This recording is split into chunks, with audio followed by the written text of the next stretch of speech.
ഞാൻ പ്രധാനമന്ത്രിയെ മുഖ്യമന്ത്രി സ്വീകരിക്കുന്നതിനെ കുറിച്ച് കുറ്റമൊന്നും പറയില്ല.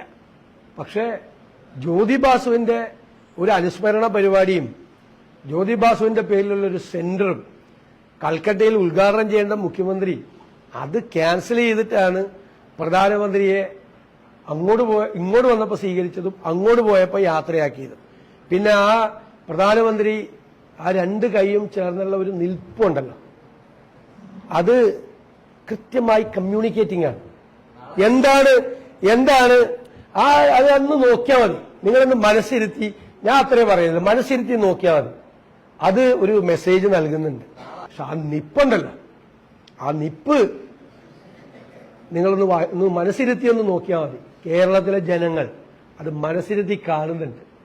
ആ കൈ ചേർത്ത് പിടിച്ച് കേരളത്തിലെ മുഖ്യമന്ത്രി ഇരട്ടച്ചങ്കൻ എന്ന് അണികളെ കൊണ്ട് വിളിപ്പിച്ചിരിക്കുന്ന ഈ മുഖ്യമന്ത്രി ഇത്രയും വിനയാന്യതനായി, ഇത്രയും നല്ല മനുഷ്യനായി, ഇത്രയും എളിമയോടുകൂടി നിൽക്കുന്ന ഒരു പടം കണ്ടപ്പോൾ എത്ര വ്യാഖ്യാനങ്ങൾ അതിനുണ്ടാവാം. നിങ്ങളൊക്കെ തന്നെ വ്യാഖ്യാനിക്കും.